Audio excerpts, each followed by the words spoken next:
And welcome. This event is about the racial heritage of capitalism.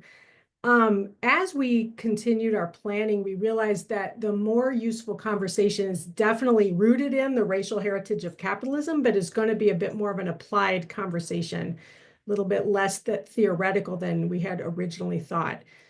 So we are looking forward to that. And Jackie, next slide. Yeah, a little bit about the roots of this. So we have been really delighted to have some repeat panelists over the past year, and Lawrence and Andy are two of those people. And what we're finding is that the conversations are becoming deeper as we return to them and as different threads are coming together. And so I wanted to share this quote from Lawrence, actually, from the November 13th of the month event that was in person. And so, and in which he said, with the election that had just happened by the time we had the 13th event, there's going to be an increase in acceleration of violence, but it's not unique violence. We have to fight to build the power locally and get over our anxieties as leftists and progressives around wielding power to secure our communities from violence, not from Republicans, but from the violence of the institutional forces of white supremacy and capitalism. So this was one of many recent mentions of capitalism and how it relates to racism and white supremacy. And so we thought, let's have a session in which we really dig into that. And so that's what we're going to be doing today.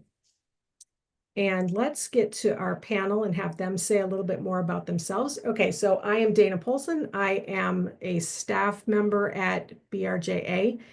And I do consulting, coaching, workshop facilitation, and all kinds of other things that you do in a small organization. So I'm going to pass it to Lawrence to say a little bit about himself and how he's coming in today. Good morning. My name is Lawrence Grandpre. I'm Director of Research for Leaders of a Beautiful Struggle, a grassroots think tank that works in Baltimore from a perspective rooted in Black liberation, Black nationalism, Pan-Africanism. We work on a variety of issues, police accountability, criminal justice, and giving resources to grassroots organizations to improve conditions on the ground for Black people in Baltimore, Maryland. Excited to be here. Thank you, Lawrence. And Andy. Yeah, thank you, Dana. I'm excited to be here as well. In 2024, right before that election, I was the chair for Baltimore for Democracy, which was a ballot issue, the organization that was formed to oppose Question H, which would have cut the Baltimore City Council in half. Lawrence and I worked together on that project. I'm also a 2026 Green Party candidate for governor of Maryland, and I've been a Green for a long time. I've been chair of the state party, of the local party, and been involved about 10 years at this point. I think I joined up right after Freddie Gray was murdered in Baltimore, and so I'm happy to be here today. I'm happy to talk about this topic and see what we can get into. Okay, awesome. Thank you both. And Jackie, I think that's okay. Yeah, we were just going to highlight again that part of the quote from Lawrence. The necessary action is to wield power to secure our communities from the violence of the institutional forces of white supremacy and capitalism. So yeah, like I said earlier, we're going to dig into a bit more how those forces work, how to build and wield power around securing communities. Obviously, when we talk about our communities, not all of our communities are equally marginalized or equally powerful and dominant in our society. So that'll be part of what we're talking about is when we mean our communities, meaning Black communities, other communities of color, etc.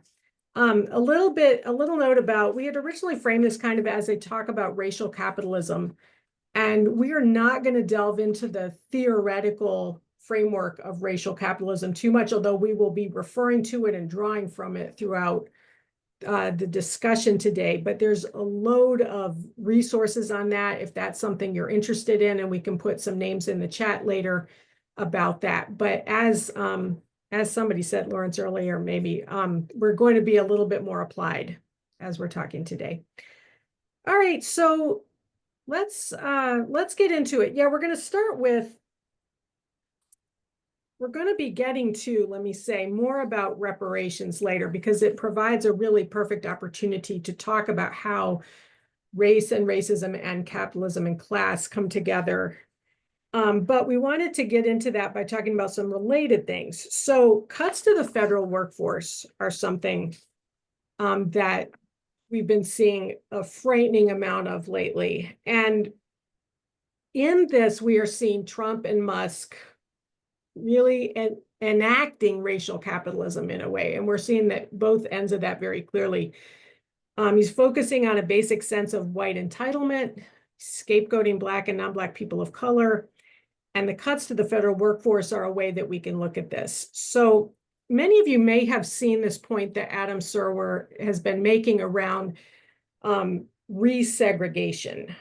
The anti-DEI stuff is not really just about DEI, quote unquote, at all. It's about resegregating. And so I found this quote useful as we're beginning this conversation about racism and capitalism, because it's broadening and deepening that point a bit, I think. So commentators focusing on dismissals of senior Black government employees and the purging of a federal workforce largely composed of Black and other racially diverse staffers have identified the crackdown as part of a project of racial resegregation. This analysis, while accurate, is incomplete. The Trump administration does not merely aim to undermine racial integration. Rather, it seeks to bring about the economic immiseration of Black communities, thereby ensuring the entrenchment of a Black American underclass.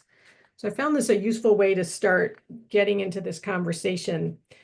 So yeah, panel, Lawrence and Andy, can we use this framing to talk about DOGE and federal job cuts in Maryland? Sure, I'll go first. So, the federal workforce in Maryland is the fourth largest federal workforce in the country when you exclude the Postal Service, and we can talk about the Postal Service in a second. But there's about 145,000 federal workers in Maryland who work here, and that's the fourth largest federal workforce in the country, behind DC, Virginia, California, and right ahead of Texas. 27% of that, 27.9% of that federal workforce is Black in Maryland, and they have, and that's the second highest amongst those states that have more than 100,000 workers. And it is a very tenured Black workforce, 15.3 years on average for that federal workforce. So what you end up with in Maryland is a federal workforce that is just, compared to the rest of the country, we have more federal workers and we have a larger percentage of Black federal workers in long tenured jobs that have been used to build family sustaining wages and family sustaining pathways to the middle class in many cases. And Maryland is really going to take the brunt of the DOGE cuts more than any other state. There's a Moody's report that came out about in February or so that says that Maryland is uniquely positioned to be very badly hurt by the DOGE cuts. So we have that federal workforce, and Virginia has a big federal workforce too, but Virginia's federal workforce is focused on things like defense and intelligence. Those aren't the parts of the government that Trump is cutting. The parts of the government that Trump are cutting are things like Social Security, science, social services, and those offices are typically located in Maryland, and those workers are typically located in Maryland.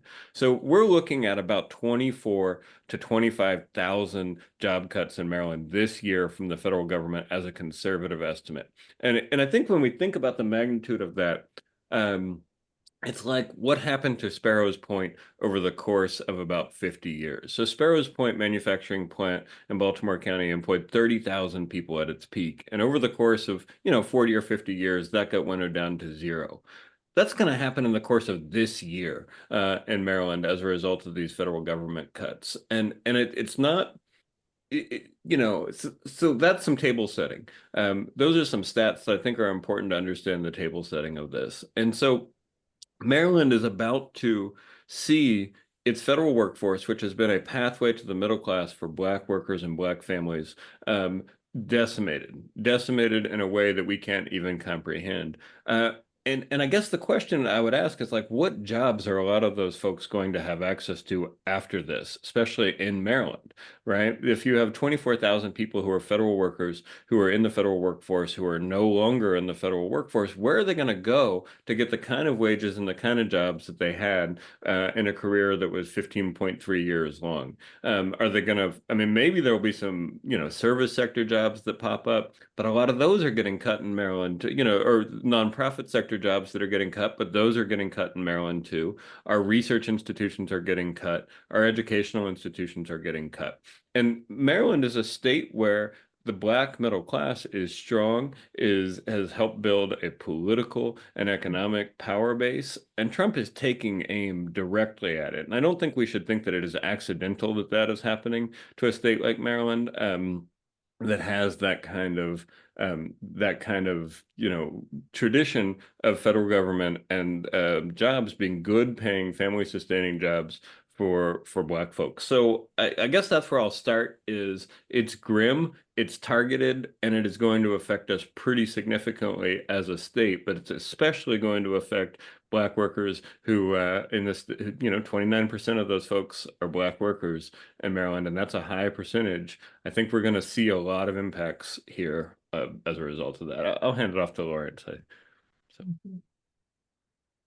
Yeah. So I do think the framework of racial capitalism is a good way to frame this conversation, because I think it's important to see the narratives around public employment and some of the things that Andy talked about as American democracy being a tool to manage racial capitalism, and the expansion of the public sector jobs to Black folk being a big part of that. So with the 60s, you have non-discrimination laws basically being an engine of Cold War capitalist warfare against the Soviet Union.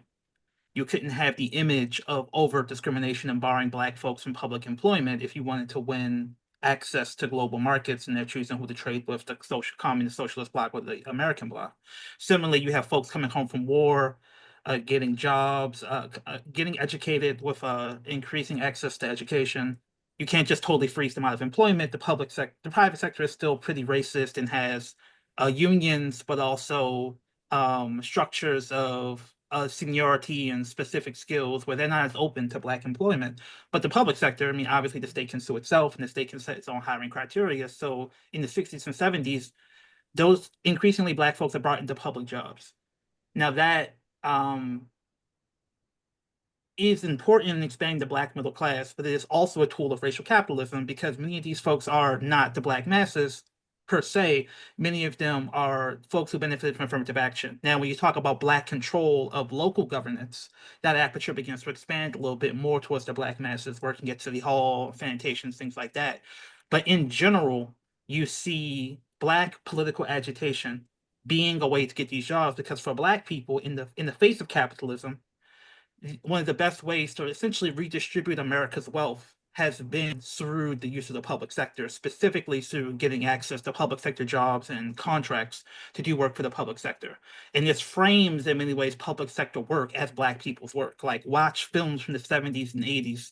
When you see a government bureaucrat in the 90s, it's often a Black woman. And they're rarely portrayed as competent, right? They're portrayed as slow, dismissive, and this is a racialized trope of social control. Basically, the government is a tool to distribute resources to Black folks. They have control over your life. So look at the backlash to Obamacare. It's not just that government healthcare was government healthcare through the lens of a Black man controlling white bodies, and that led Republican states to reject money from Medicaid expansion because it was a rejection of Black control over white bodies, right? So I think to complicate and expand the conversation a little bit, I know we talked a little bit about the corruption thing, but I'll save some of that. What's happening now is that the expansion of the public sector in 2020 as a response to the pandemic, that in some ways, in general, over the past 30 years, the nonprofit industrial complex has expanded massively. The number one source of money for nonprofits is the government, right? So much of the resources of state power that were controlled to some extent by Black folks through agitation have been nonprofitized. And one can read that to a certain extent as the multicultural college educated class basically honing in on some of those state resources that were kind of redistributed to Black folks and Black masses because of the Black Power movement in the 70s, in the 80s, right? So you have this weird tension where the progressive movement is very big on government spending, anti-austerity. But is that an investment in Black people's power, or is that an investment in essentially continuing the system of limited public sector patronage for Black folks? But this massive increase in spending, that wasn't under the lens of redistributing it to Black people, really. It was just generally an attempt for more people, more groups, more entities to benefit from public spending. And now we're seeing the lens of Black people and all these groups really, but especially Black people, controlling public institutions and public spending being used as a backlash against public spending in general, right? So you have this historical legacy of anti-Blackness now beginning to impact all the groups that have come to benefit from public spending. So we see hands off HHS, hands off these institutions, and that's just preserving the status quo. So it's not really talking about whether the spending benefited Black people. And unfortunately, I don't think the goal was necessarily to benefit Black people. I think the goal was to stabilize the economy, to stabilize economic opportunity for an increasingly large section of the Democratic Party that is multicultural, multiracial, college educated, and just working at nonprofits, especially over the past 4 years for all this pandemic money. But because it was so deeply framed as Black people, undeserving Black people giving this money, that sets the stage for Musk, a South African, and all the racial narratives of South Africa, Black control in South Africa, Black people using the government to hurt white people there. Then that can get transposed onto America, and we see the complete destruction, an attempted complete destruction of the institutions of the public sector. Yeah, wow. Okay, y'all just said a lot. So do y'all have anything else that you want to talk about? I've heard LBS talk over the years about how the language of corruption is targeted at Black people. You said a little bit there. I'm also thinking about the way Elon Musk and many right folk on the internet are talking about productivity. And there's a whole bunch of really grotesque language around low, or I even heard negative productivity people. Do you all want to talk about that at all? And how that targets Black people, and also how I have seen liberal white people using these same kind of talking points on the internet. Yeah. So because Black people needed the public sector to redistribute resources, they would establish what essentially were symbiotic relationships where politicians would distribute some benefits to their community. Those people in their community would fund their campaigns. And that's how some Black politicians survived politically. That's how a lot of politicians survived politically. Look at folks like Perrin Mitchell working with the construction contractors, getting minority contracts. If you see that through the lens of resource redistribution, the community saw that as a virtuous cycle. But within liberal progressive narrative, that's read as a corrupt politician feeding their donors more benefits. Never mind the fact that these donors were employing oftentimes Black people who could not easily be deployed in other spaces because they were frozen out of the unions because of the seniority and the legacy of racism in construction unions and other unions, right? So what's happening is that progressives at times mirror some of the language of Musk and Doge, which is politicians are corrupt, they're not doing anything, so we should just, if they hate it, we must love it, right? So I think that, for example, some of the things that progressives say is like, we need a Green New Deal, we need Civilian Conservation Corps, right? And the fact that the state isn't doing that means that the stuff they're doing can't really be progressive because it's not from a radical, redistributive, sort of jobs guarantee-based framework. So we have really no trust, but not even study of the things that are happening now, because the assumption is those politicians are bad. They are bought off, they're corrupt.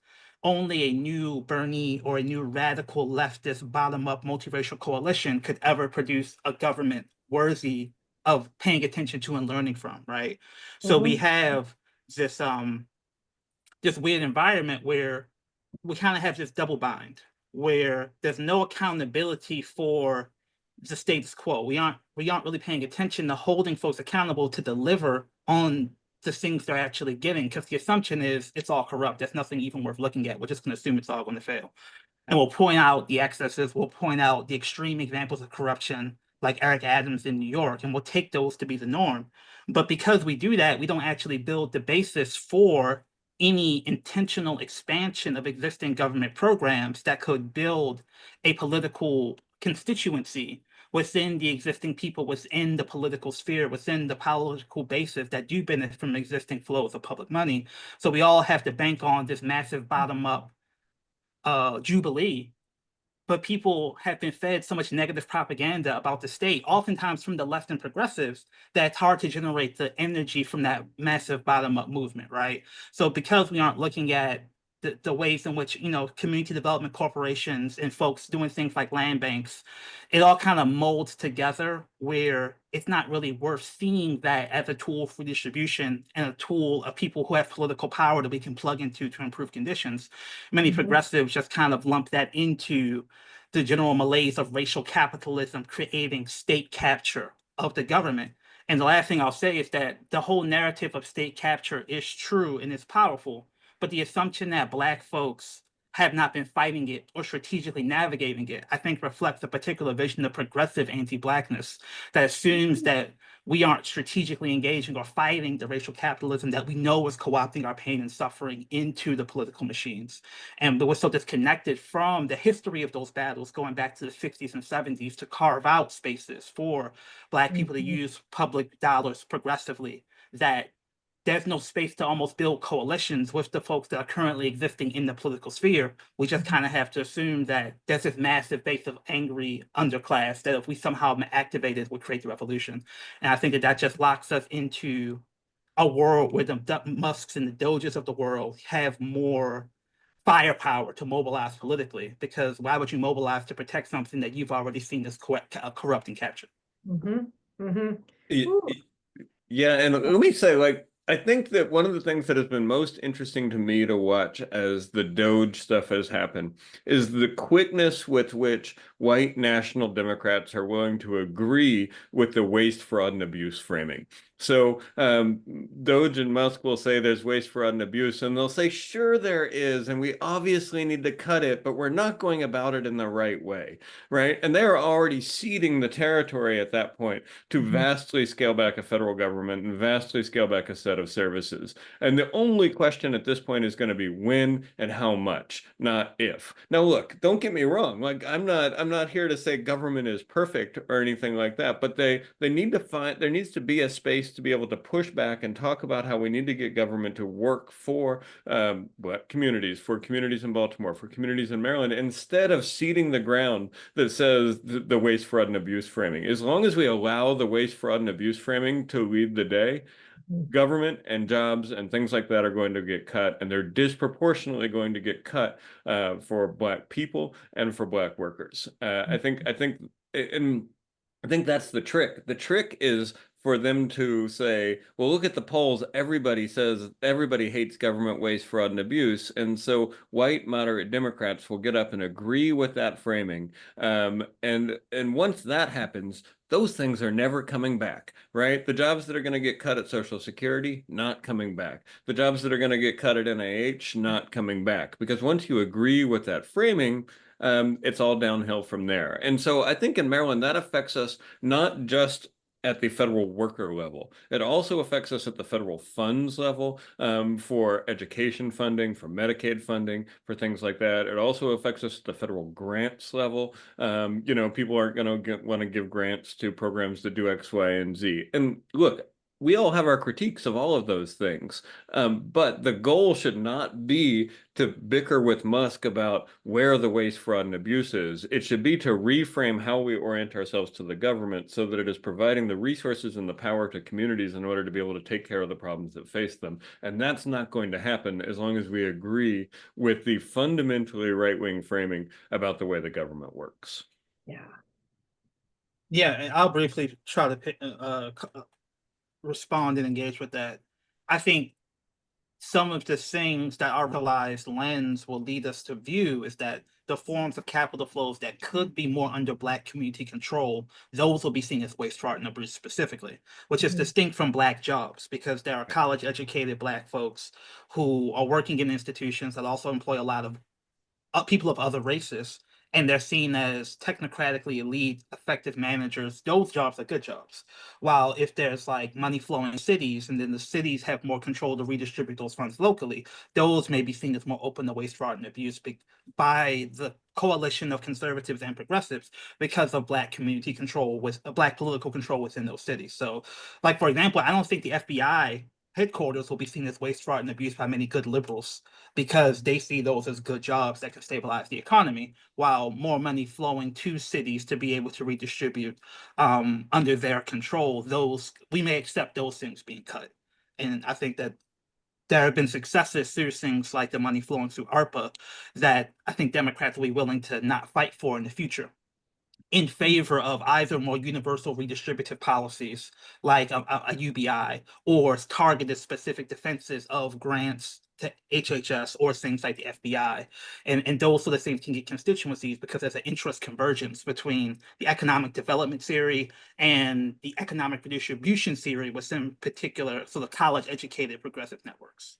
Right. And they're not going to see the waste, fraud, and abuse to the billions of dollars that go to Israel every year, even though Israel is the, 14th richest nation in the world by GDP. Yet we're spending enough money to subsidize each one of the people in Israel to, tens of thousands of dollars. And it's like that doesn't get seen as waste, fraud, and abuse. Trump has already said the military budget is going to be the biggest and most beautiful military budget ever, $1 trillion, right? Like that waste, fraud, and abuse doesn't get called out. But what does get called out is programs that put power and resources in control of folks other than those government officials, those white government officials. Thanks, y'all. I want to go to the chat because we have a question in the chat. Susan and Mark asked, does Lawrence think that if Obama wasn't president and if Obamacare had a different name, there wouldn't be the same perception among whites about Black control over white lives? I think Obama may have accelerated it, but I don't think Obama created the dynamic. I think the dynamic was far before Obama. I mean, think about Clinton being framed as the first Black president. Just generally, the idea of taxation in general for many moderates and conservatives is seen as racial redistribution in a way that I don't think the Democratic Party they at times will deny it, but they also at times will affirm it because they want all government spending to be seen as this is what we do for the Black and brown people. And again, we have this disconnect between actual concrete outcomes and actual empowerment from that spending. And just saying that we put money somewhere means that we did something good, as opposed to seeing it as this is an extension of that racial capitalist political system where like you may do something downstream for Black folks, but at every layer before then, there are nonprofit, foundation, and non-democratically engaged institutions that are benefiting from that money. Like I think that's a big part of the nonprofit industrial complex is there's no democratic control over those mediating institutions, and they have the capacity to deploy a lot of this money in terms of what's supposed to happen on the ground, but there's no democratic check on what the foundation or nonprofit does. And that is not that is by design, right? So we have, again, I think that tacit, that's like Doge theory, that the politicians are corrupt, the local governance is corrupt. We need to have people who are smart take control, but the Democrats have just done that to the nonprofit industrial complex, while the conservatives are now doing it through Doge and seeing the nonprofit industrial complex as woke, and we're going to try to destroy that too. So it's really like, and there's no one there to defend it because many of the working class Black folk that would mobilize to defend against these cuts don't see these programs benefiting them in their lives. They just get a stimulus check from Musk, from the Doge. They see that as impacting their lives more than the programming that the Democrats are claiming is going to impact their lives, right? Thank you. And I think, yeah, when you said that thing about white people fearing Black control of white bodies, that also took me like way back to Reconstruction and Redemption, and the idea that white people were redeeming, society and themselves from Negro rule. And it felt like there's a really strong connection between those two things and sort of the anti-Blackness inherent in a lot of ways. So yeah. That's a lot. Let me ask panel, do you have anything more you want to talk about in terms of this focus? And also, participants, folks here, do you have questions or comments you want to make before we turn to talk about reparations more specifically? Yeah, so let me say, like, Maryland is in a really interesting place right now. Because just as when the factories shut down and the manufacturing jobs left, those jobs aren't coming back. I don't think these federal jobs and these federal programs are coming back either. So, like, I think we got to start thinking about what Maryland looks like over the next decade. What does it look like to have a Maryland that works for working class Black communities, that isn't reliant on the federal government and isn't reliant on these apparent, tariff jobs that Trump is going to reshore. Trump is not going to reshore those jobs to Maryland where we have decent wage standards and decent environmental standards. If he does bring them back, he's going to put them in states with bad wage standards and bad environmental standards. Otherwise, he's not going to be able to keep prices down. So that manufacturing is not coming back to Maryland. That manufacturing is not. The government-based jobs are not coming back. The nonprofit sector jobs are not coming back. So we've really got to start thinking about what it looks like to have community control over resources, employment, and public safety over the next decade. And I think we have a good opportunity to envision something different and to build something different that is more cooperative, more collaborative, more community controlled, more local. And I also think there's a tremendous amount of risk that the lifestyle that many people have become accustomed to here is going to go away, and that is going to have really bad effects. I think we're going to see a wave of mass incarceration, mass deportation, and mass eviction coming very quickly in Maryland. And we're going to have community forms of self-defense and community forms of cooperative economics in order to get through that. And that sounds like a tall order, and it is. And at the same time, the old ways of relying on a manufacturing economy, relying on a nonprofit industrial sector, relying on government jobs are not coming back. So we need, as we're analyzing what is happening, we also need to begin constructing a vision and a set of practices for what we're going to do going forward in order to not have devastating impacts on Maryland and specifically on Black working class communities. Mm-hmm. Yeah, thank you, Andy. Jay, I see your hand up, and hello. Hi, everybody. Yeah, thank you so much. Question for both of you. What you were just saying, Andy, and Lawrence, your analysis overall. You haven't mentioned the change in technology. So yeah, the steel mill's closed, but also the idea of the corporate elite to eliminate, most of the working force and replace it with machines and technology is part of this. Even if they hadn't eliminated all these public sector jobs, there were still going to be a lot of jobs eliminated over the next 10 years through technology. How does that relate to your analysis? Lawrence, you want to go first? Yeah. First of all, I think that I do believe that's going to happen. I think as of now, it is limited to contractors and some folks in the knowledge economy. And I think that that's part of the response we're seeing from so many with the hands-off movement. Those are the government, this sort of knowledge economy baseline employees, those are folks more susceptible to AI. And I think the idea of hands off is like, I think partially a response to what they see as a coming economic attack on them, which is brand new in many ways to that class of people. Like we were sold the myths of going to college meant you were ensured a good job based upon the techniques of the 70s, 80s, and 90s. And that promise has evaporated for so many people in their 20s and 30s. And so I do think that also creates an asymmetry between some of the working class folks who many people have said were not as much part of those protests, right? And there's more demand for plumbers than ever, right?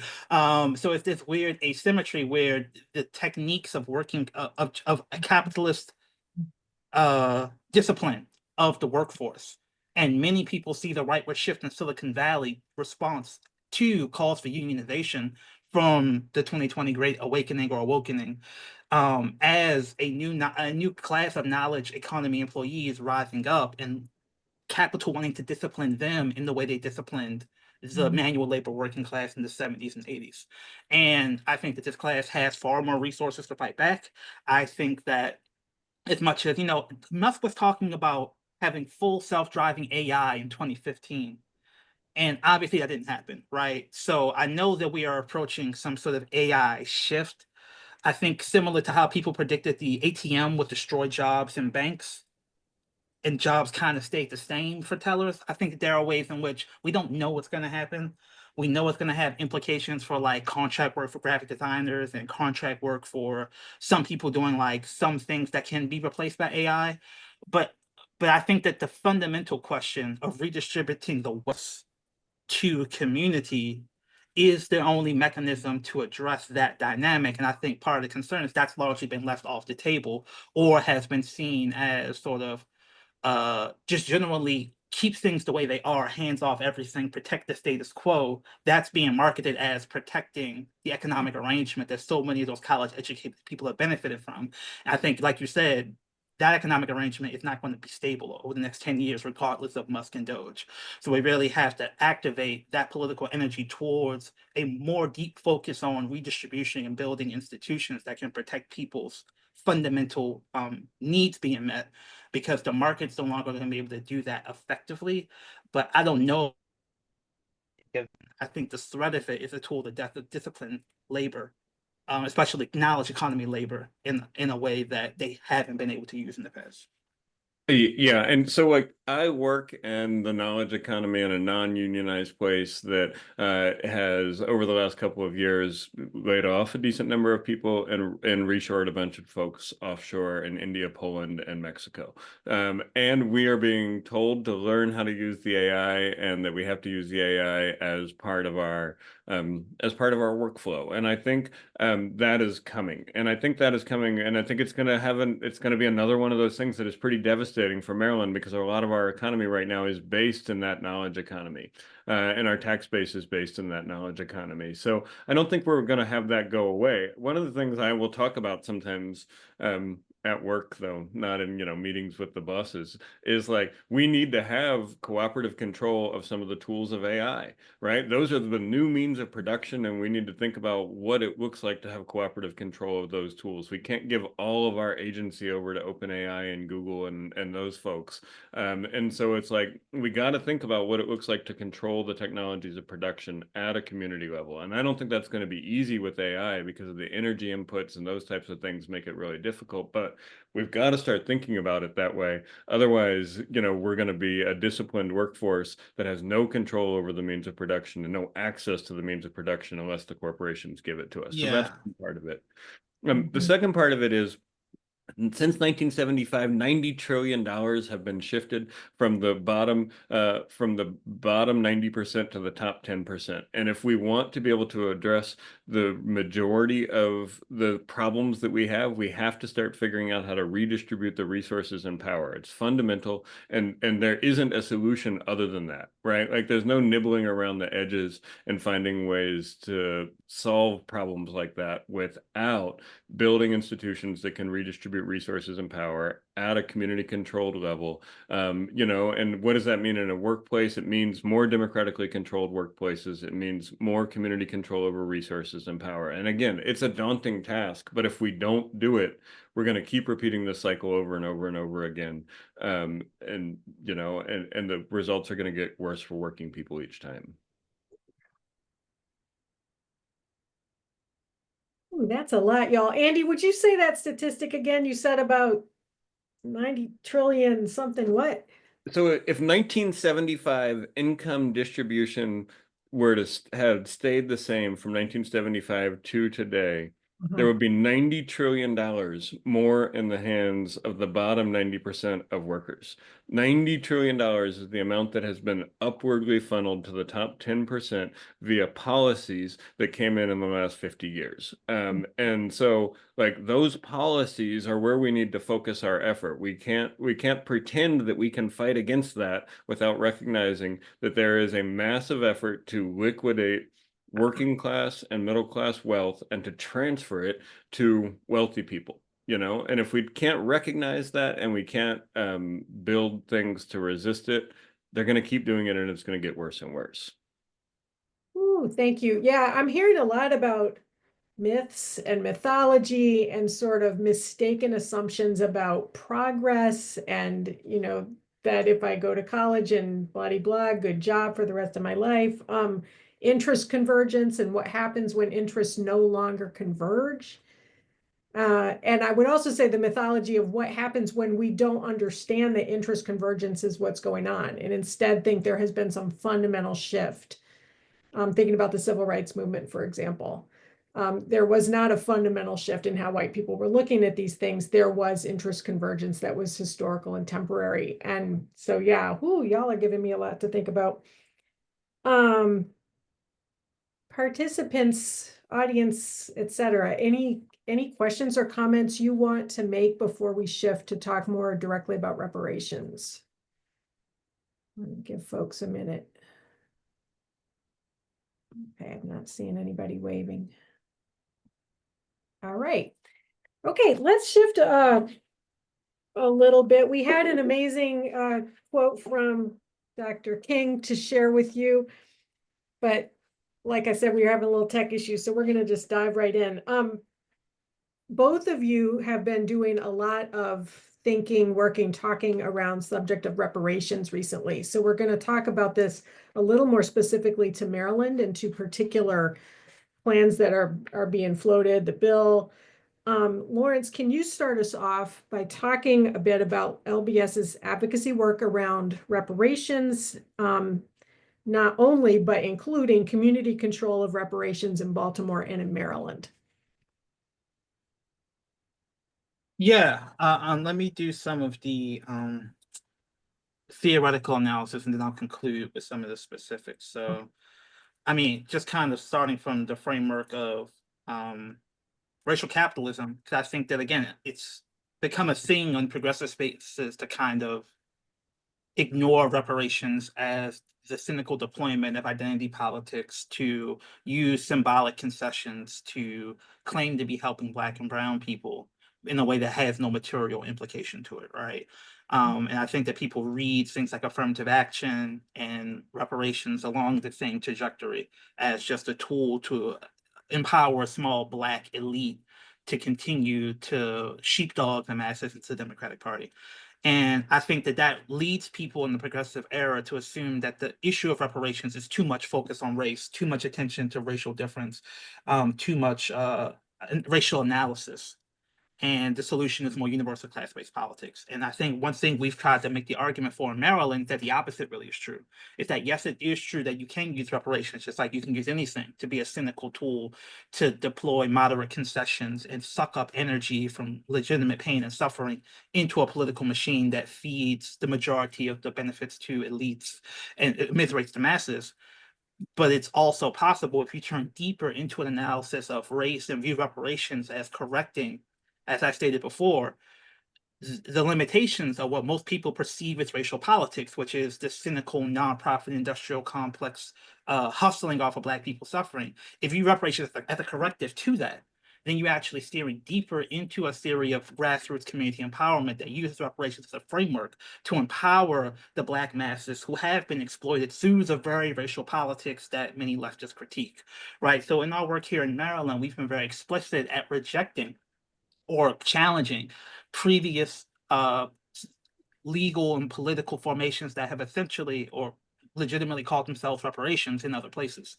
So one of the big examples I gave is Oregon, where they have in Evanston a program which gives down payment support to Black homeowners, but the pot of money is very, very small. It's literally just Evanston's piggyback tax on legal cannabis, and relatively few families have been able to benefit because the money is so small, but it's taken up so much discourse and been seen as like those families getting those houses as the definition of reparations that it obscured, for example, the pot of money in the state capital of Illinois, which is 100 times bigger than Evanston's pot of money. And that pot of money was specifically designed to go to communities impacted by the war on drugs. But because of the lack of specific attention and advocacy on it, some of it went to entirely white communities because they use poverty as a metric, not arrests. And much of it went to just nonprofit industrial complex programming. So when we looked at the program in Maryland, we said we're going to focus on the state level, but we're going to take the money from the state level to the localities based upon the amount of cannabis arrests in that locality, right? So the idea is that you can't really force reparations is a conceptual lens through which you center the power of those aggrieved by the harm to have the power to choose for themselves the mechanism of redress, which is very different than the traditional abstract notion of a check or abstract notion of you're Black, therefore you benefit, right? And I think that that conceptual framework empowers people at a local level to engage politically with their county council, with their city council in a way that mobilizes grassroots constituencies that's more likely to get that money to the ground into grassroots organizations and communities impacted by the war on drugs. I think that that flows up to the commission. So statewide, we helped Delegate McCaskill and the Center Side Senator Muse push through a study bill. We didn't want it to be a study bill. We wanted to have concrete recommendations, like putting more money into the pots created for reparations for the war on drugs. We thought that could be a mechanism to do reparations for historical grievances here in Maryland. But the study bill isn't just to air grievances or talk about violence. It is to study specific mechanisms of political redress that could address the harms that Black people have faced here in Maryland. And I think that the fact that the governor hasn't signed that bill yet is an extension of a right-wing attack that views it as racial politicking, racial blackmail, they're coming to steal your house from you, or if they were to do it, it would bankrupt the state to benefit some Black folks, and some anxieties amongst moderates that, we went too woke in 2024. That's why we lost. This is sort of racial politicking doesn't help anybody. All it does is anger the moderates in a way that Hogan can utilize or other people can utilize in a way that doesn't really benefit anybody. So there's this weird horseshoe theory happening, where the right-wing Sinclair media folks, and again, Sinclair is producing narratives that is trying to fearmonger that this reparations commission is going to demonize white folks, and some of that traditional progressive and moderate fear that too much focus on race is bad politics, where again, if you don't know anything about the reparations commission work, you don't know anything about do you fund the concrete institution building to improve people's lives, to which we've used reparations as a verb, as a lens, to a bunch of different things, then you can't see reparations as empirically and materially improving people's lives. It is just an abstract political thing. And it's like, well, why even care about that, given all that's going on? Why risk it? So I do think we need to pressure the governor to sign that bill. We put out the call this week because there are these forces saying it's not worth the energy. Why risk angering people? And we definitely don't want to capitulate to Sinclair media's framing that reparations is divisive and is just a tool for hating white people. And I think we're in this weird moment where some progressives may even be falling into that a little bit. Yeah, totally. And when this debate gets reduced to a two-party debate between Democrats and Republicans, or liberals and conservatives, or whatever, a couple of things happen, I think, that are pretty interesting. On the conservative side, there is often a willingness to say it would be too much in order to make repair for the damage done, and I shouldn't be responsible for having to pay it. Right? That's, I think, that's sort of a lot of what the conservative argument boils down to. I think the liberal argument boils down to it is unknowable how much damage has been done and how much it would take in order to pay a repair, and it would be too divisive to find out.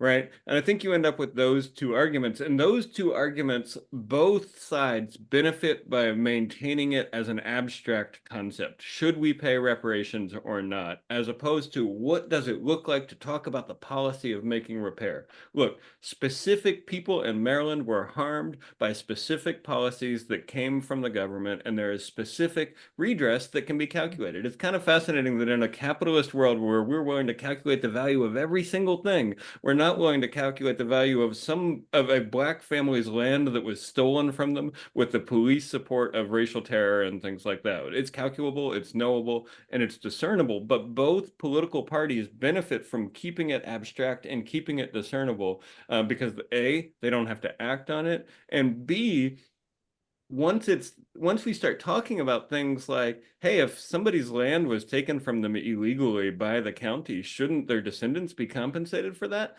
Most people will agree to that, right? And once we start putting numbers on things, the numbers don't seem so astounding. So like when you talk about cash payments, there's this 850,000 number that gets floated around that sort of says that the wealth gap between white families and Black families is $850,000. And if we paid $850,000 over 10 years to every family that was the descendant of freedmen or an enslaved person in the United States, we'd close the racial wealth gap.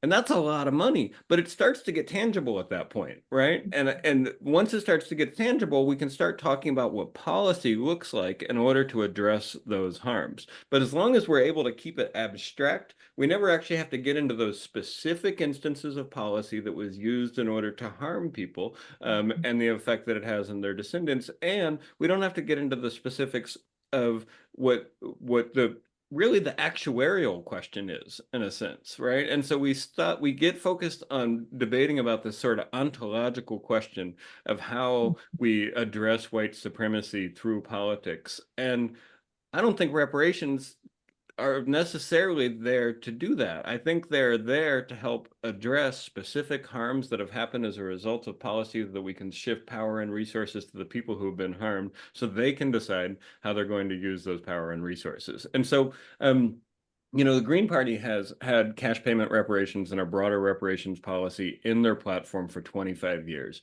Democrats are just now getting around to the place where they'd consider studying it as part of their platform. So this is a debate that I'm pretty excited to have. And while LBS has their call out to, you know, get the governor to sign it, I absolutely agree. I want to be on a debate stage with Governor Moore and Larry Hogan demanding we have a specific conversation about what the state of Maryland is going to do when this commission gives them the report. What are they going to do in order to make sure that the policy matches the research? Because what I think will happen, and I think often happens with this, is the research will be devastating and it will say, we owe this, we owe this, we owe this, we owe this. And the recommendations will be sort of watered down because they're afraid of this divisiveness. And so there needs to be a force like LBS pushing in the state house, and a force like, I think, a Green Party candidate offering a different perspective on the debate stage in order for this debate to move forward beyond the abstract into the specifics so that we can begin talking about specific ways that specific policy can be used to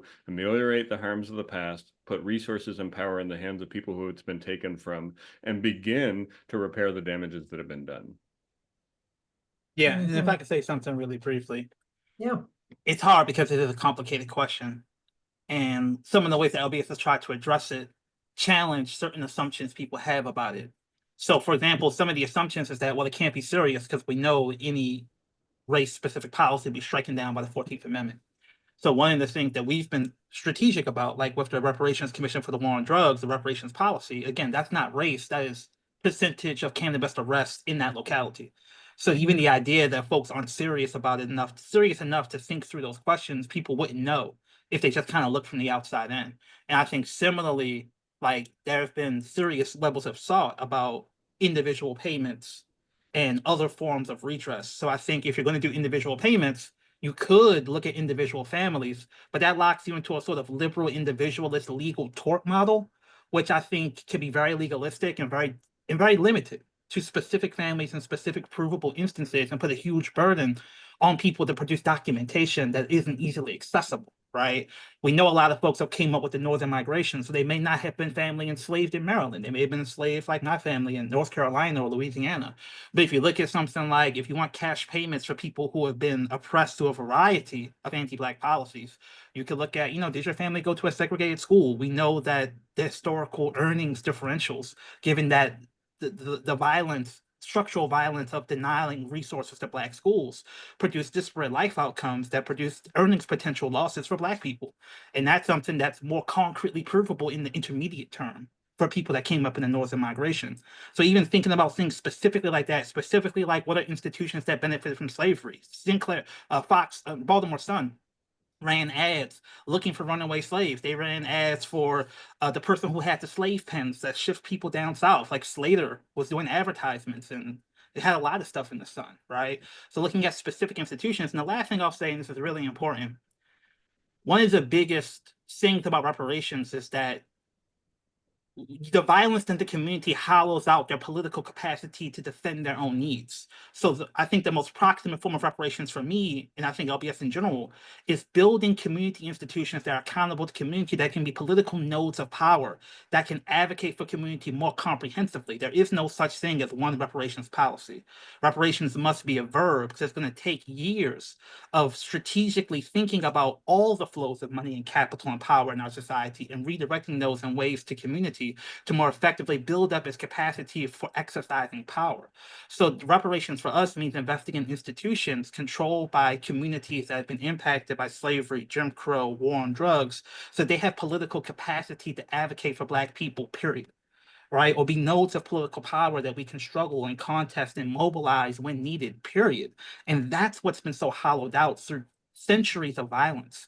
And if you don't have a reparations theory that centers on only cash payments, those cash payments can then deeply flow out of our community because we don't have a way of holding on to that money. We don't have the containers to keep that money to build institutions in our community. So you've just literally just empowered other people with the cash payments because it goes straight to crypto, it goes straight to Wall Street, it goes straight to real estate brokers, it goes straight to rent, right? But if you build political, economic, social institutions in Baltimore, those institutions can then increase their ability to comprehensively advocate on the community's behalf. And that's how reparations is going to have to work.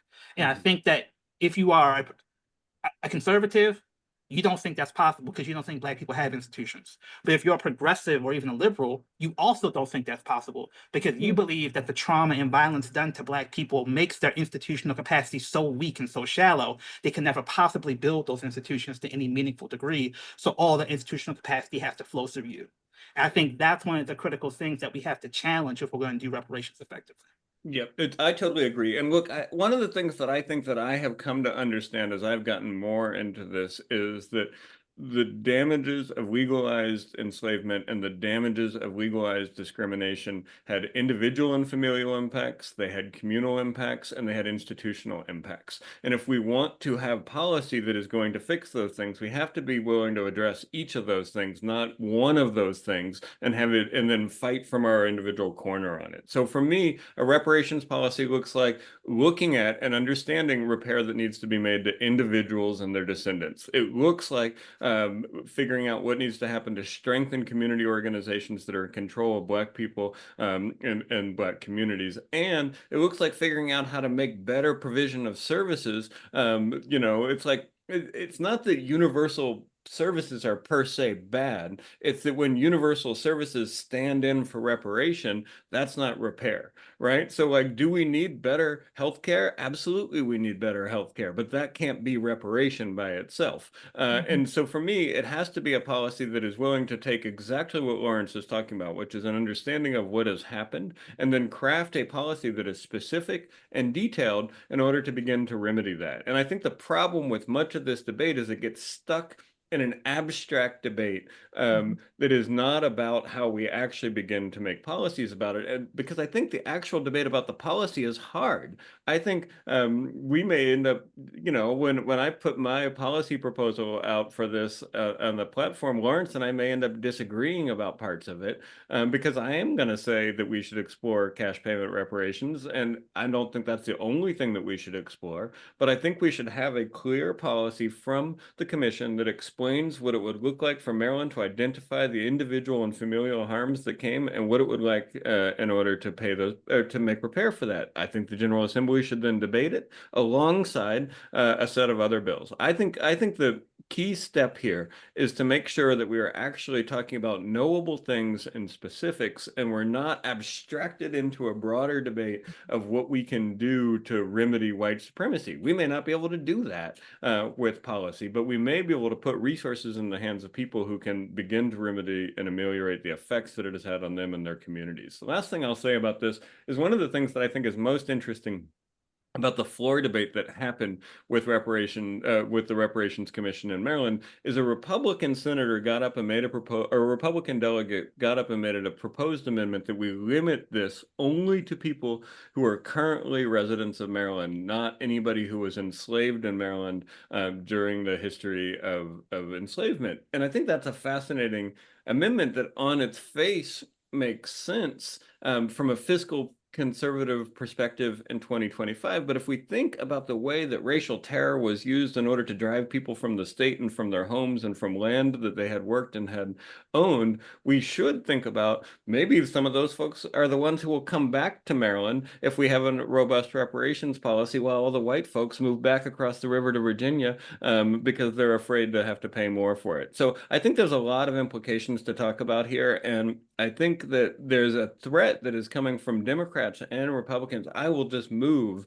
if you make me pay reparations. And it's like, well, you're going to move anyway because the taxes are really high here and things like that. But reparations has this sort of, visceral thought about it to people because it is putting resources and power in the hands of Black people, and that will make them, they say that will make them flee the state, and it might. And if it does, like, enjoy Virginia, right? Like, is kind of my take on this a lot of times. So I don't know. I think this is a really good discussion, and I hope that um Westmore signs this bill so that reparations can be a policy about reparations can be part of the 2026 gubernatorial campaign, because I think it's important to discuss the policy of it and not just the idea of it. Yeah. Yeah, I think this is fascinating. And the whole thing about I'm reading from my notes, the ontological argument of how we address white supremacy, and that this is not really about we're going to address white supremacy through this one thing and then we're going to just take care of it, because that's not going to work anyway. But I'm also thinking about the way this becomes, I do a lot of facilitating of workshops for white people. And this becomes a thing that good white people, we believe in reparations. And what would that mean to believe in reparations? And I think that is attuned with what you all are talking about. And instead, what if we were to actually work for reparations? And what would that look like? And getting in the nitty-gritty of this and the ways in which arguments, and again, good white people, we like to shake our heads and talk about how deep the harm was, how terrible the trauma was, and money can never. And we know money can never, but then we end up with money can never, period. And we believe in reparations. So that makes me individually a good white person, does nothing for what you all are talking about, which are substantive, which are real, which are enactable. Yeah, all that stuff. So I really appreciate, I feel like I understand this conversation so much better now. Yeah, and can I say a thing real quick? I Yeah, think yeah. good white people often use it is not quantifiable in order to not take any further action on it, Okay. right? And then I think that conservatives often use it will cost too much money in order to figure out exactly how much money it will in order to avoid figuring out how much money it would cost. And I think both of these are abstractions and obfuscations that serve the individual and political interest of the speaker, but do not advance the process of moving toward repair. Yeah.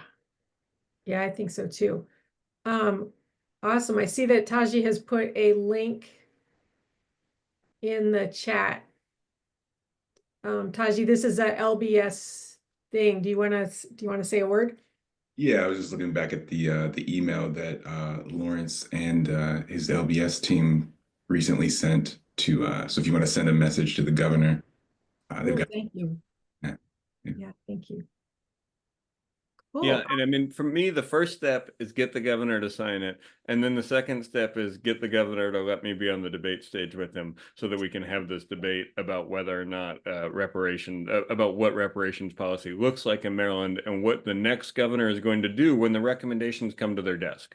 The next governor of Maryland is going to have the recommendations from the commission on their desk on January of 2027. They have until November of 2027 to get the commission to finalize its recommendations. And in 2028, there should be a bill about reparations that is put in at the General Assembly in Maryland if we follow that timeline. Now, will that timeline get followed? We'll see. But like that should be like what the structure of the bill sets up. So Thank you, Andy. Yeah, we're from here. It's almost 12:15, so it's time for us to get towards any more audience questions. Time towards getting some, where do we go from here? How are we summarizing? How are we following up? Etc. Audience, I'm going to trust that y'all are going to jump on in. Raise a hand, put something in the chat if you would like to. Please know that especially in these last 15 minutes, that's really welcomed.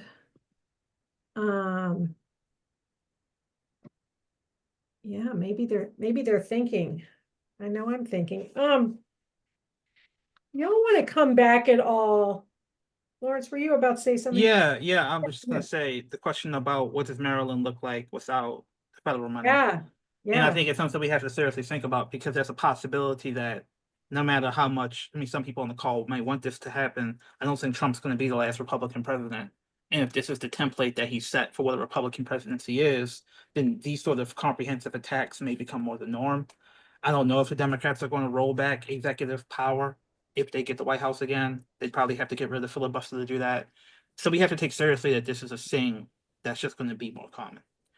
And I think that I refer to analysis from one folks that's a mentor of mine, John Morris, who's worked on legal and community economic development stuff in Baltimore. He talks about how the focus on government jobs and federal jobs creates a culture in Maryland of deference and compliance rather than sort of institution building and resistance, right? The feds become like a fairy godmother or a religious institution where people like look at the consent decree. The feds have to come in and save us. The Federal Reserve can fix all our economic woes if they were to put investment in Baltimore. Even things like public safety. It's like you got to charge them federally. You got to put federal charges on a bad guy because that's going to give you more resources and a higher sentence, right? So I think that we have like the alternatives to federal money is either Wall Street or is focusing on state local capacity budgets and making that money, forcing it to create investments in local institutions where the people who are benefiting from those flows of money are producing goods that employ community and benefit community much more deeply than now, right? Like, just an example I've been given, we've been talking about this for a while, is that there is a place in Baltimore that, has, capacity to manufacture clothing, the Image Center on West North Avenue, in the heart of a community deeply impacted by the war on drugs near Coppin State. For years, the guy who has run the Image Center has talked about wanting to produce the uniforms for the city.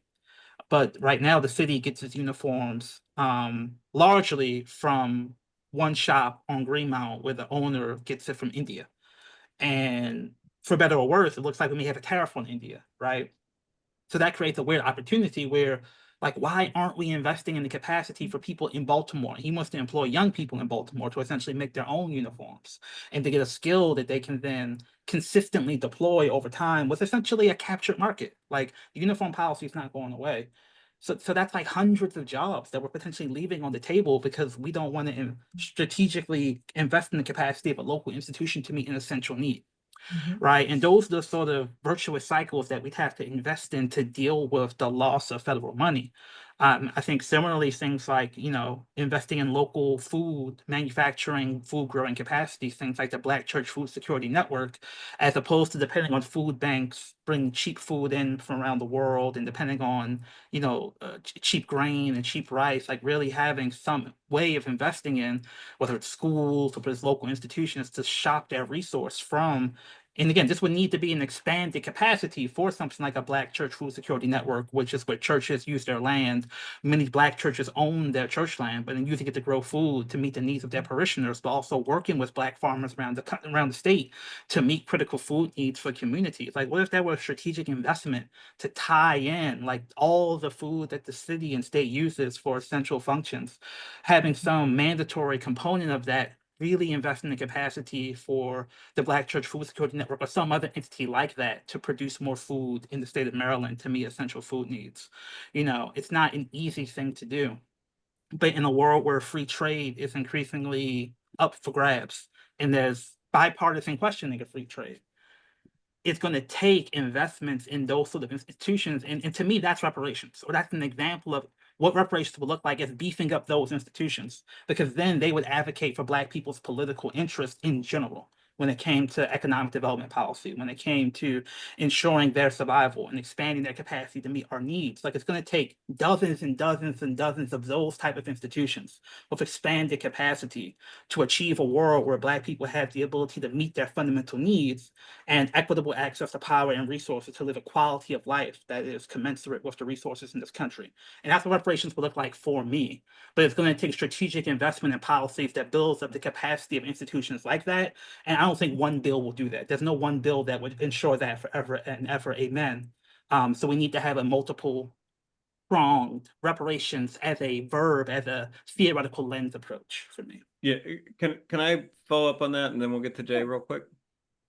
Yeah, so I mean, like, I absolutely agree with that. Like, we are going to have to figure out what a different model looks like. We cannot rely on the model that we've been relying on, where we're dependent on the federal government, and we're going to have to take these investments that we've been making that have been kind of side projects for politicians at different points and make them a major part of our economic policy here in Maryland. And I think we also need to look, I think we also need to think about how do we break Maryland's money away from sort of Wall Street investors. So there's a couple of things that I would say we would need to do. One is we need to charter a public bank, and we need to make it democratically controlled in a way that the people of Maryland have the power to determine where it invests, all of its policies and things like that. Two, we need to vastly expand the access and use of cooperative ownership of businesses so that we are not having corporations that are out of state controlling the jobs that people do have while we're transitioning to a more localized economy. And three, we got to figure out how to invest and get resources and power to the types of programs that Lawrence is talking about that are already working, already existing in community, and already have the model laid out. And then we have to help those to spread them across the state. I think that there is an opportunity that we have here as a result of the federal money going away to rethink what we're going to do. But there's also a huge risk. There's a huge risk that we get turned into like low budget Virginia. And I don't think we want that in Maryland. And I think we have an opportunity to resist it. I was talking to somebody the other day who was giving me all this information about hemp. And, as a Green Party candidate, lots of people will tell you about hemp all the time and how great it is. But at the same time, I think there's some, what he was arguing was that we can use hemp in Maryland to help revitalize our local manufacturing base. We can make clothes with it. We can make energy with it. We can do all sorts of things with it. It can grow under solar panels. So this new policy that the Maryland General Assembly passed, which puts a whole bunch of solar panels on rural land across the state, is pissing a lot of people in rural communities off. But at the same time, like, hemp is an agrivoltaic that can grow under solar panels. And so I'm not saying that the answer is hemp, but I am saying that the answer is that we need to rethink how we're approaching these things, and we need to think about an economy that is self-contained. It is not dependent on the federal government. It is not dependent on globalized multinational corporations, and it is dependent on people and communities here that are solving problems right now, having the resources and the power to be able to scale those things up in order to work for more folks. It's not easy, and it's not going to be one bill.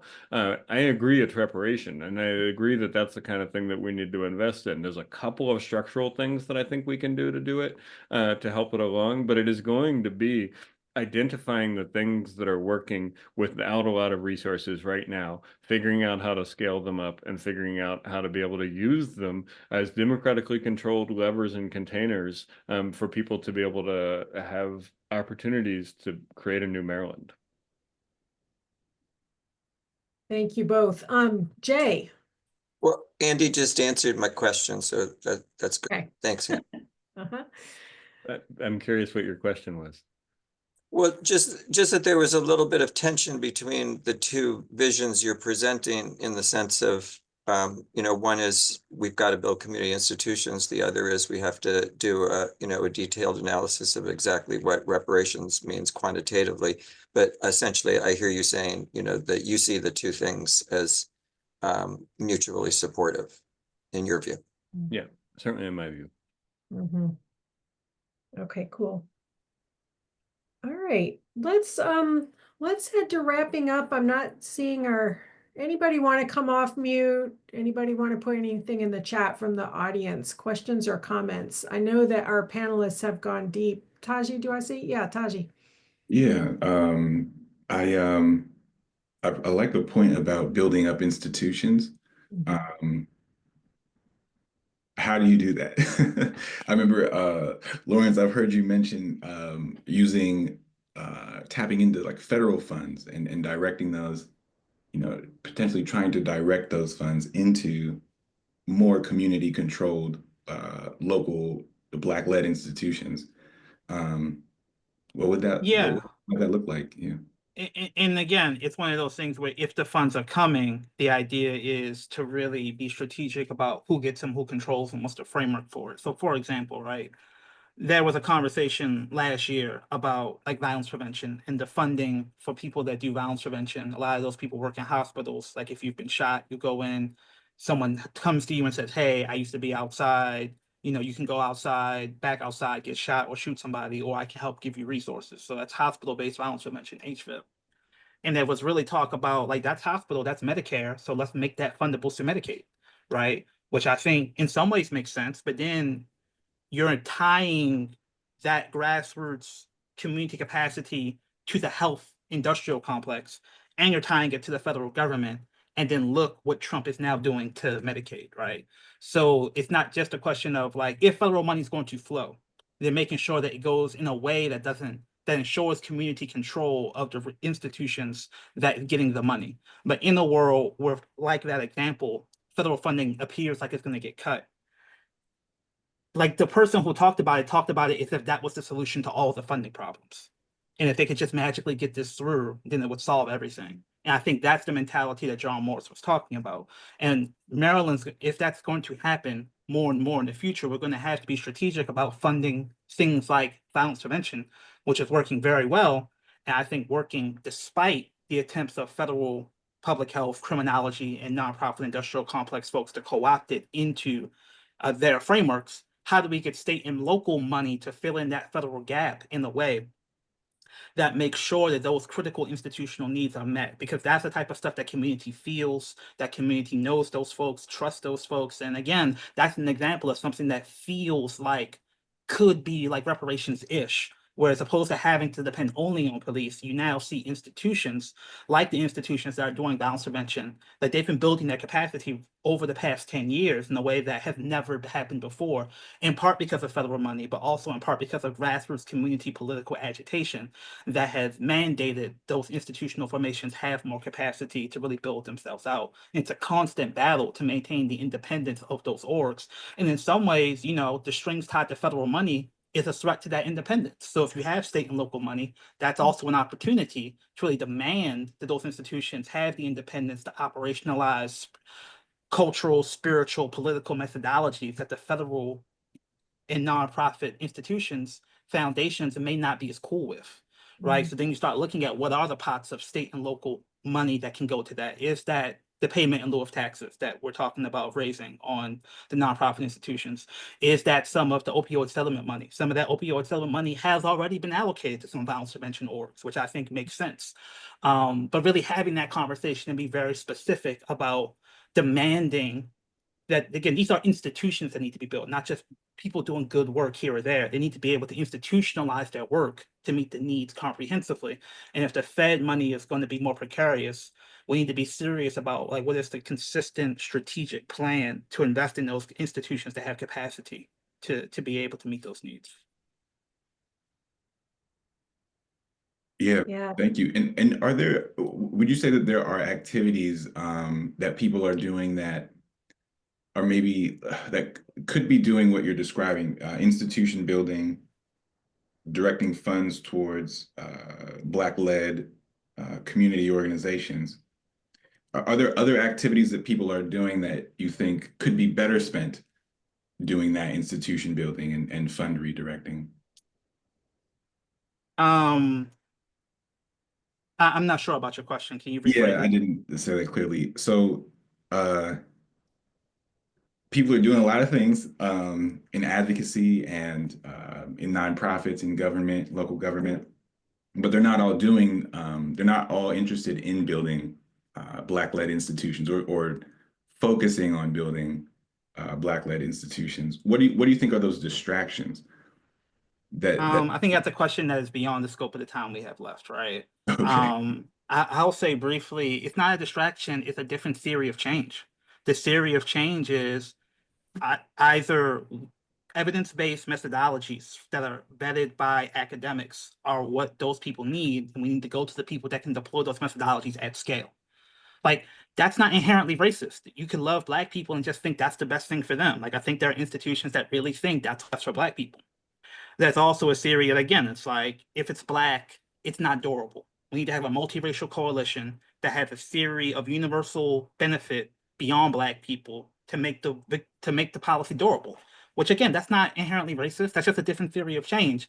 I would say look at something like the child tax credit not getting extended, though. Because if that theory of change was true, the child tax credit should have been a home run, right? But because it wasn't tied to a grassroots movement in a way that people could feel, it was just another number on their tax return or another random check they got during the pandemic, where again, Trump was given stimuluses and maybe it was seen as a Trump stimulus. Maybe that explains why some people, again, Black folks voted for Trump because they thought he might give them another check. So that's what I mean. It's just like the political series need to be debated and talked about. And I'm not expecting anyone to do anything that's outside their political theory, but we as a community have to debate like what actually is this theory that works? Like, why is violence declining? Because the cops say it's them. The public health people say it's because that they help the grassroots orgs have best practices. The criminologists say they help the grassroots orgs have best practices. And I say the grassroots orgs already have the best practices, and they're doing it despite public health and criminology people trying to tell them what to do, right? So we just need to have that conversation and debate, and we need to have more forums like this because it is in that theoretical uncertainty space where people are doing what they think makes sense based upon who they trust is telling them what works. And part of it is we need to be able to confront and have intellectual political contestation as to what actually is happening, what's working, what's not working, and debate that because people are going to disagree. People have different theories of it. Nothing is perfect, but there's a strong argument that we've systemically underinvested in the capacity of oppressed people in general, but especially in this context, Black people who have a unique culture from their experience of, enslavement, but also from the African continent to build institutional programs to meet their needs. And I think that just over and over again, at the very least, we have an imbalanced portfolio of options presented to us about how to meet our needs. With those solutions, because they have less interest convergence with white power and white capital, are downranked. And because of the embedded belief in Black innate inferiority, those solutions are downranked. So we just have to have the debate, and we have to really engage with the legacy of racial capitalism and anti-Blackness, which makes us believe those things can't work. Yeah, thank you, Taji, for that question. And thank you, Lawrence, for that answer. That feels like it's bringing a lot of this conversation together. Andy, I want to give you the opportunity to bring any threads or anything that you want to offer as we're closing. No, I'm good. I think what Lawrence just said sums up the conversation we had well, and I'm happy to end on that. And thank you all to BRJA for having us on for this conversation. Yeah, thank you. So yeah, right, Susan and Mark? Yeah, absolutely. So yeah, thank you so much to the panelists, Lawrence and Andy. I want to thank Jackie for stepping at the last moment to provide tech support. I want to thank all of you in the participant and audience folks. Thank you for coming and for your good questions. And finally, we are having our 13th of the month event in May. Will be in person. That is a Tuesday evening at 6 p.m. We are hoping to have it at Urban Reads Bookstore, but we're still confirming that. And it is going to be related to questions of collective preparedness and community building as we are continuing to head through these times. Food security is going to be a topic, I think. So I'm glad that Lawrence started talking about that today. But anyway, yeah, we hope to see you all then. And again, thank you everybody for coming.